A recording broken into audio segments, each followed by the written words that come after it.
Welcome to the Higher Ed Retire Podcast with your host, Greg Shepard. Greg is a fee-only financial advisor who specializes in helping those in higher education to take control of their retirement. Since 2001, Greg has helped employees all over the country make the most of their retirement plans. Hey there, folks. Greg Shepard here, Higher Ed Retire Podcast. Folks, I got a good one for you here today. We're going to stray from the norm just a little bit. And as I do this podcast, I'm going to try to temper my emotions because this topic stems from a level of frustration that is very difficult for me to voice over this microphone that I'm holding currently. So I've had thoughts around this topic for 20 years. That's as long as I've been dealing with higher ed retirement plans. I've hesitated to share, I guess publicly, if you want to put it that way, my thoughts about this topic. But I tell you what, folks, there's various reasons as to why I've hesitated, which we won't get into.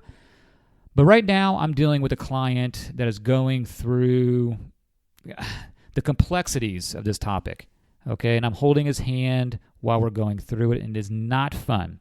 And if I think it's frustrating for me, it's twice as frustrating for the client. So I'm going to share with you two stories of live situations, two clients of mine. I could open the book and tell you, I don't know, a lot of different stories surrounding this topic, but two that just kind of came to mind, okay? I have nothing written down. I'm talking off the top of my head. So bear with me if you can sense the frustration, but this is all pretty raw here. So here we go. No second takes. I'm going to run through this with my first take, and we'll see how it goes.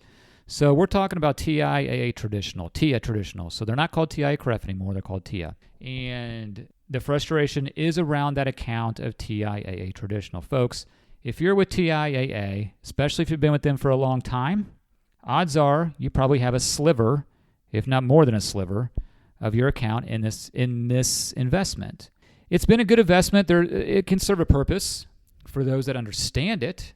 I certainly have clients in this investment on purpose because I understand it. And there's reasons why, which we're not going to get into. Most of you out there, like I said, will have a sliver, if not more of a sliver, in this account. It's a guaranteed account. That's why it's so attractive to folks, especially years ago when it was earning 4.25%, 4.5%. That's fantastic. I mean, a great bond alternative. Are you kidding me? Especially these days. With interest rates so low, it's at its floor. I'm not going to get into all these things, okay? But it is a guaranteed account, and that's why it became so attractive to folks in higher education.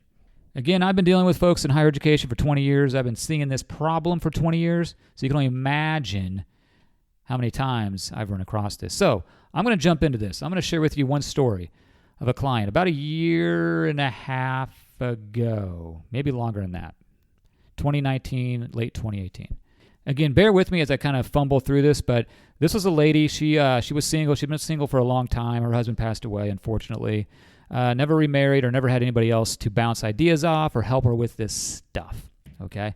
So she was introduced to me about just a handful of months prior to retirement. And I wish I would have introduced, or she had been introduced to me a long time prior, and I could have saved her a lot of these headaches. But let me run through this. So she came to me. We got to know each other. All that's great. She's a great lady. She had done a fantastic job. I can't emphasize that enough. She had done a fantastic job of amassing, folks, north of $900,000 in her retirement plan.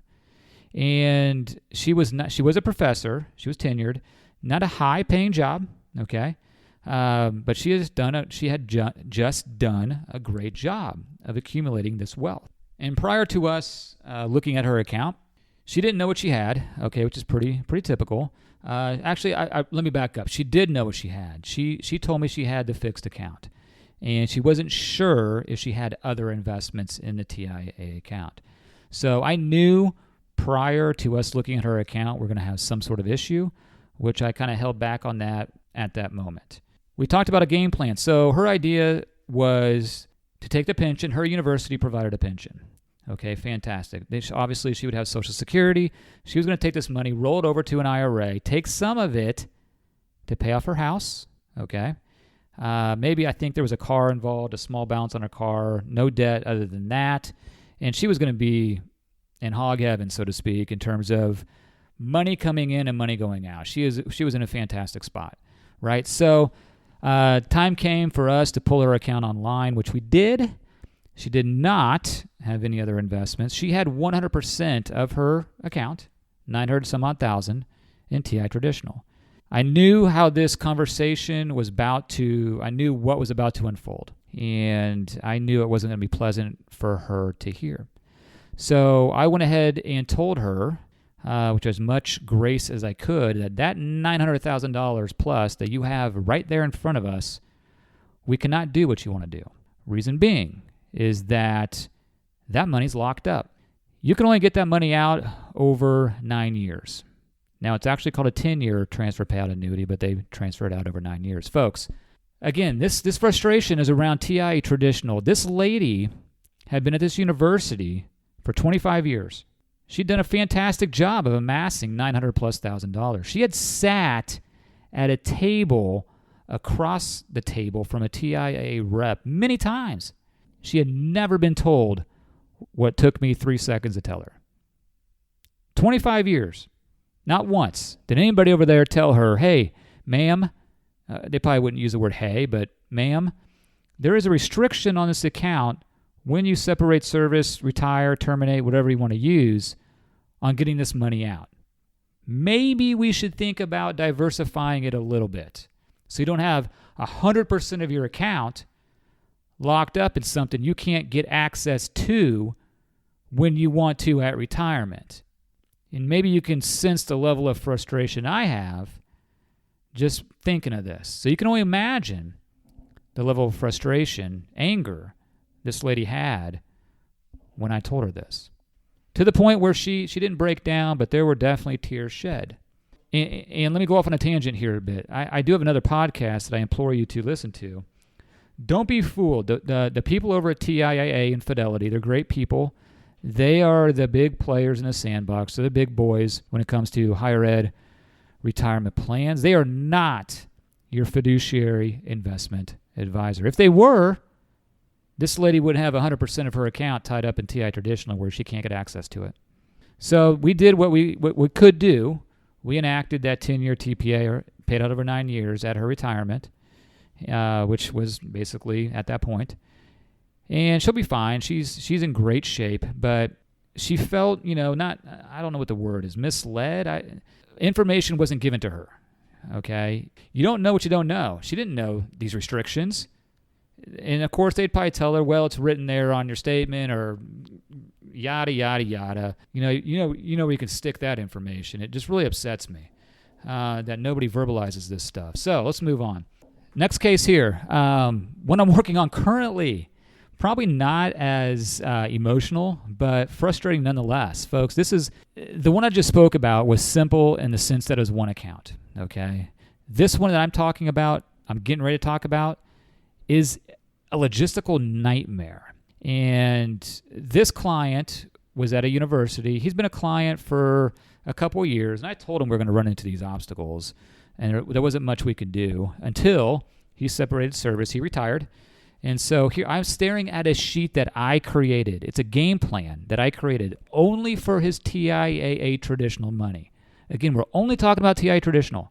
There's TIAA and there's CREF. CREF, for the majority of times, I can't think of a time where it wasn't. There might be, is liquid. You can do whatever you want. Folks, and also let me say this. The accounts that really cause problems are the ones where the employer put money into, for the most part. There are employee accounts, employee-funded accounts that create problems, but where the employer is putting money into the account, you can really run into some issues with TIAA Traditional. So, again, this client, I'm dealing with this currently. I've been dealing with this for like a month. Before I get into the particulars here, folks, I've been working with TIAA. They're great people. They're good to work with. They're knowledgeable. They are human. Okay? There was one issue with this client, and then I'll get into the particulars, but we tried to do one of the options where he had 200 some odd thousand tied up into one of his accounts, TIAA Traditional, and we tried to get that rolled over to, in this case, Charles Schwab. That's where I custody all my clients' accounts outside of employer retirement plans. They sent income to him. They sent it to him, $200 and some odd thousand. And he sent me an email. I was actually out of town. He said, "Hey, Greg, I got this check for whatever it was, $200 some odd thousand. Should I just go ahead and cash it?" My wife can attest to this. I immediately left the table. I sent him an email real quick and said, do not cash that check. Do not. And I called him the next day and it's like, "Hey, you didn't cash that, did you?" And of course he said no. And so I had to rectify the problem because that's taxable income. I mean, if he cashes that, I don't know what the process is to unwind it, but I'd rather not find out. But we did get it rectified. But we had the paperwork correct. It's the TIAA processing, and they're human. That happens. But you really have to be on top of this stuff. You really have to know what's going on, especially with this TIAA Traditional. So let's stick on this client. So let me get into this. It's almost laughable. So he'd been at 2 universities. He just retired from one university, obviously, but he had one prior. So, and the one prior was a long, long time ago. Didn't have much money there. He's amassed over $1 million at his current employer. And what he didn't realize, unbeknownst to him, with his TIAA Traditional, he had 4 different accounts, okay? Each of these accounts had different options as to how to extract the money. And each of these options have different forms you have to fill out that are very, very difficult that pertain to each account. So let me give you an idea. Now, some of these acronyms, terminology you may not be familiar with, but he had a GRA at his current, so it's a group retirement annuity. This is in the TIAA Traditional, okay? So he had 4 options as to how to get this money. Liquidate within 120 days with a 2.5% surrender charge, or 5-year transfer payout annuity. It's a 5-year fixed period payout, or a 10-year transfer payout annuity paid out over 9 years, or a lifetime income. Okay, so we chose one of these options, and all of this has to coincide. How do I say it? It's a big puzzle. So there's one account, which took a long time to figure out what we wanted to do, and then it took a long time to figure out which form, because we got sent the wrong form the first time. We submitted that form, and that was the wrong form, so we had to go back and get it again. Second account, TIAA Traditional, retirement annuity, RA, retirement annuity, typically synonymous with employer-funded money. Okay, we have 2 options, 10-year TPA paid out over 9 years, or a lifetime income. Next account, retirement annuity at his prior university. 2 different choices, 10-year TPA paid out over 9 years or lifetime income. Next one, last one, retirement choice, which is a new type of account, by the way, with TIAA. I can't get a clear idea as to why they switched it to a retirement choice RC. I'm not going there. This was a smaller account, and again, we had 3 options. Liquidate within 120 days with a 2.5% surrender charge. 84-month TPA is the next option. It's 7 years, is that right? So pay this amount out over 7 years or a lifetime income. This is the one where they sent him a check, I believe. I have so many notes here, and it was incorrect. We had the paperwork right, but it was done incorrectly. So we're going through the second stint of incorrect forms that we were told to fill out, but obviously we were told incorrectly because then it gets to processing, and processing tells us, or I guess tells the reps at TIAA, and they tell us that it didn't work. And I have to follow up. It's not them calling us. I find out days, weeks afterwards, nothing's been done. Then I call and say, "Hey, what's going on with this?" And they say, "Well, you submitted the wrong form." And I say, "Hey, well, you actually told me to fill out that form. You actually emailed it to me." So this one, it's not really, the frustration isn't something like the lady prior. He had a lot of CREF money, so he was diversified, so this doesn't derail any plans that we're doing. We have money from his TI account going everywhere. I mean, it's like a spider web of TI Traditional money going everywhere. Some's being, to piggyback off that, I'm getting ahead of myself. Today alone, I found out that one of his accounts, we had like $207,000 in that account, the TI Traditional. We got the paperwork correct, second time, okay? Not our fault. We got sent the wrong paperwork, so we had to submit the second time of the form. We wanted that money, 5-year fixed period, to go to his rollover IRA, non-taxable event. Okay, goes to his rollover IRA, then he extracts it from there. That is a taxable event. Come to find out, today I found out that this is possible up until the point where he is of age to take the RMD. So he's 70 years old. RMD is 72. This is a 5-year fixed period payout. So let's start doing the math. This is going to work for 2 years. And then once he turns 72, they're mandated to direct those payments to him as income. I just found this out. It's not on the form. I asked the rep, how are we supposed to know this if it's not told to us? And he's, very good question. And he didn't have an answer for me. It's frustrating. So it's not their fault. The reps over there at TIAA are very knowledgeable, very knowledgeable. They're knowledgeable about something that is very, very complex. I implore you, today, tomorrow, get educated on those accounts. I, of course, am a resource. TIAA is a resource. Okay, they're great at their job, but you have to ask the right questions, especially if you have the employer putting money into your account. Folks, contact me. I am a great resource when it comes to this.